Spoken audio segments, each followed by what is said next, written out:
Welcome. As you know, several live calls for proposals have been recently launched, and it is my pleasure to guide you through different funding opportunities that are currently available, as well as through the award eligibility and admissibility criteria, which we will apply during the evaluation procedure. I will be talking about the following calls for proposals: standard action projects, strategic integrated projects, including strategic nature projects, technical assistance, and NGO grants. Please note that there is a separate presentation on coordination and support actions under Clean Energy Transition Subprogram that is prepared by my colleague, and I encourage you to watch it if you are interested in this call. Standard action projects. They are one of the most popular and flexible calls in LIFE program. As you know from presentations shared by my colleagues, these are the projects that support the development, implementation, monitoring, and enforcement of the relevant EU environmental and climate legislations and policies. And they promote innovative solutions to environmental and climate problems.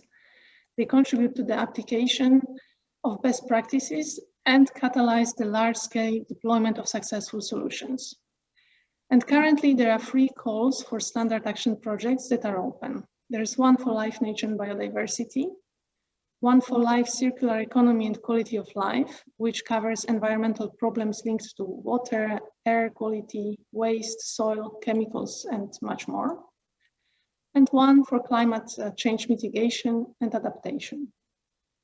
For all 3 calls, we have foreseen one-stage application procedures, which means that applicants are requested to prepare a full proposal, as well as annexes that are listed in the relevant call documents.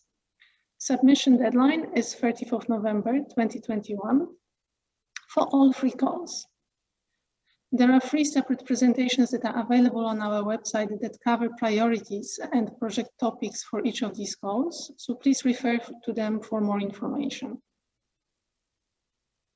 In order to evaluate project proposals, we will use 4 award criteria: relevance, quality, impact, and resources. The award criteria are scored from 0 to 20, and the score of criterion impact will be given a weight of 1.5. It is also possible to get bonus points for synergies between LIFE subprograms, for covering outermost regions and areas with specific needs and vulnerabilities that are specified in the call documents, upscaling results of other European funded projects, exceptional catalytic potential, as well as transnational cooperation among the member states. The bonuses are based on a yes/no criteria, and they do not foresee a graduation, so either 0 or 2 points are assigned to each proposal. Let's have a look in a bit more detail at each of the award criteria. Let's start with relevance. When evaluating this criterion, we will assess the contribution of the proposed project to one or several of the specific objectives of the LIFE program and the targeted subprogram. We will look at the extent to which the project is in line with the description included in the call for proposals. And by this, what we mean is the thematic and project priorities that are explained in the call document. We will also look at the soundness of the overall intervention logic and extent to which the project offers co-benefits and promotes synergies with other policy areas that are relevant for achieving environmental and climate policy objectives. The second criterion is quality. Here we look at the clarity, relevance, and the feasibility of the proposed projects. We will also assess whether the proposed activities have appropriate geographical focus. We will also assess quality of the plan to monitor and report the impacts of the project, and how all the relevant stakeholders are included in the project. We will also evaluate the proposed communication and dissemination of the project results to different relevant target groups. The third award criterion is impact. Here we will look at how ambitious and credible are the impacts that are proposed by the applicants, and both during the project as well as after the project ends. And we will look at the sustainability of the project results and how this will be ensured. We will also assess whether the proposed project results have a potential to be replicated either in the same or other sectors or places, and whether they can be upscaled by public or private actors. We will also look at the quality of the measures that are proposed by the applicant to exploit the project results. The fourth criterion is resources. And here we will look at the composition of the project team of a consortium, whether the project will be implemented by one partner or several partners. It is not the most important. What is important is whether there is sufficient expertise, skills, and responsibilities to manage the proposed project. We will also look whether the budget and the proposed resources are consistent with the proposed work plan, whether the budget is transparent, and the extent to which the environmental impact could be mitigated by the use of, for instance, green procurement. We will also look at the value for them of money of the proposed project. The next category of projects that we have an open call for proposals for are strategic integrated projects. These projects are a very useful tool for EU member states authorities since they support implementation of plans or strategies required by the EU environmental and climate policies. What is important about integrated projects is that they need to be implemented at large territorial scale and with the involvement of all key stakeholders. They also need to include a specific coordination mechanism that allows mobilization of additional funding to finance measures that are complementary to the project. There is currently one call open that covers all types of strategic projects, and these are strategic nature projects called SNAPs, under Life, Nature and Biodiversity subprogram, and strategic integrated projects called SIPs, under Life, Circular Economy and Quality of Life, and Life, Climate Change Mitigation and Adaptation subprograms. We have foreseen two-stage application procedure for this call, which means that applicants are requested to prepare first a concept note by 19th of October 2021, and a full proposal by 7th of April 2022. The concept notes will be subject to 4 checks. We will check whether the proposed project aims at the implementation of eligible plans or strategies, has adequately large territorial coverage, includes coordination mechanism for complementary funds, and ensures involvement of key stakeholders. If the answer to all these questions is yes, then the applicant will be invited to present a full proposal. The full proposal will be evaluated against the same award criteria as the standard action projects, so relevance, quality, impact, and resources, but there will be also one more additional criterion, complementary funding. How to understand this criterion? When we will be evaluating this criterion, we will look firstly at the level of the mobilization of other funds that are complementary to the LIFE integrated project, as well as at the likelihood of their actual mobilization and their functional link to the plan or strategy that will be implemented. We will also look at the quality of the coordination mechanism for the optimal use of these funds, in particular union funds that are necessary for the targeted plan, so whether all the other fund managers are somehow linked to the project or involved. And we will also look at the map of the complementary actions that are necessary for the full implementation of the targeted plan and their link to other potential sources of funding. All 5 award criteria will be scored from 0 to 20 points, and they will have the same weight. Let's move to the technical assistance projects.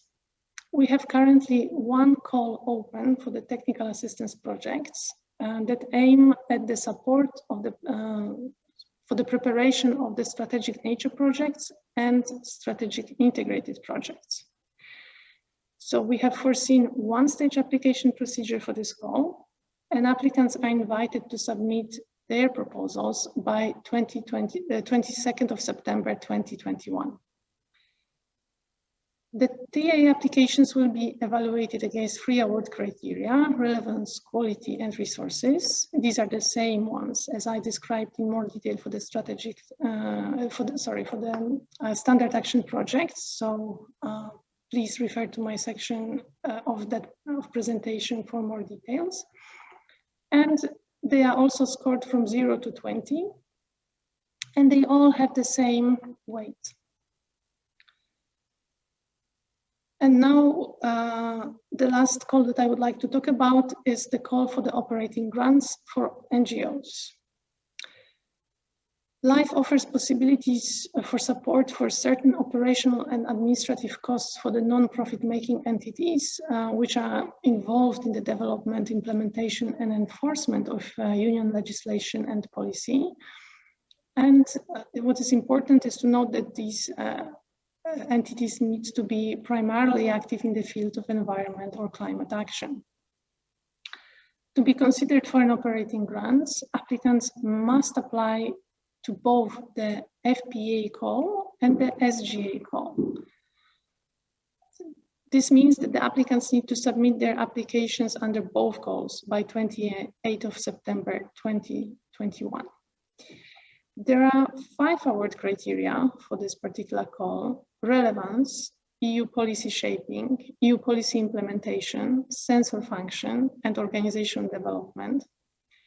And each of the criterion will be scored with a range from 0 to 20 points, and there is no minimum pass score for the individual criteria. The score of criterion 4, so sensor function, will be given a weight of 0.25, while the score of criterion 5, organizational development, will be given a weight of 0.75. This particular call, as well as the award criteria that are covered by a separate presentation prepared by my colleagues. So please refer to it for more details in case you are interested in this call. In addition to the award criteria specific to each call, which I briefly explained, we will also apply eligibility and admissibility criteria. These criteria are applicable to all LIFE 2021 calls, regardless of the subprogram or type of project. But please note that some of them may not be applicable to all the calls. In order to know which ones are applicable, I strongly encourage you to refer to the relevant call document for more details. For the admissibility, obviously the proposals need to be submitted before the call deadline, so within the deadline that is indicated in the calls document. And they need to be submitted electronically via the Funding and Tenders Portal electronic submission system. What is important is that the proposals, also including the annexes and the supporting document, must be submitted using the forms that are provided by the submission system. So it's important to use the provided forms. Your project acronym must include the word LIFE. And your application must be readable, accessible, and printable. And it is very important to make sure that you respect the indicated page limit. And please bear in mind that you should not delete the instructions in the application forms to gain more space. The forms have been designed in a way to make sure that there is enough space for you to complete those application forms without resorting to that.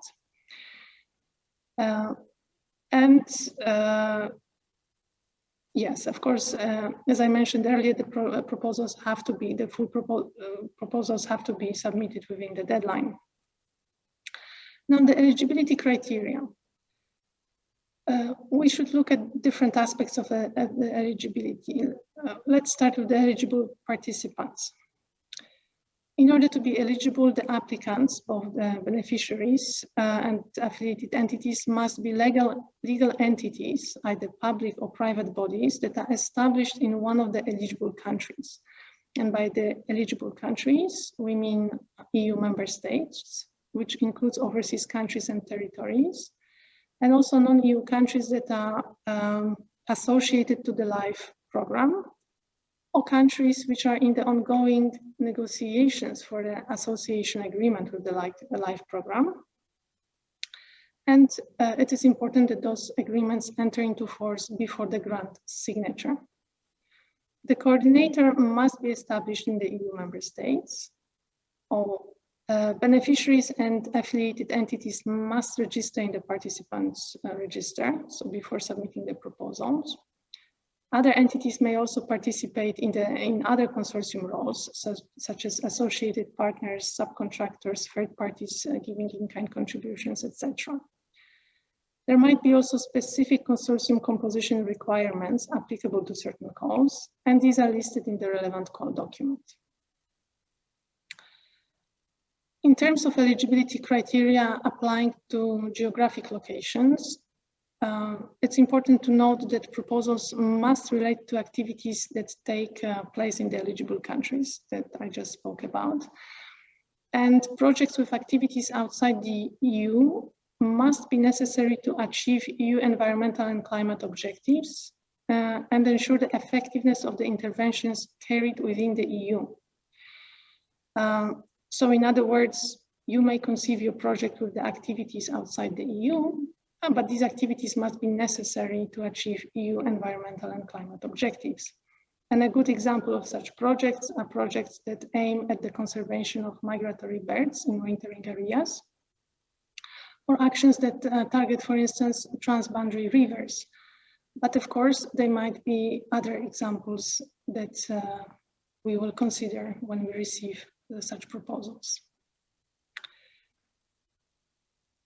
When conceiving your proposal for life support, you should also bear in mind that there are certain types of activities that are not considered eligible.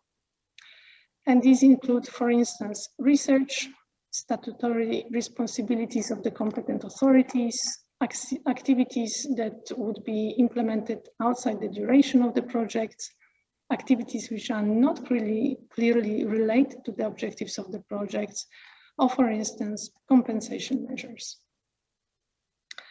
That is all from me. Thank you for your attention and good luck with preparing your LIFE proposal.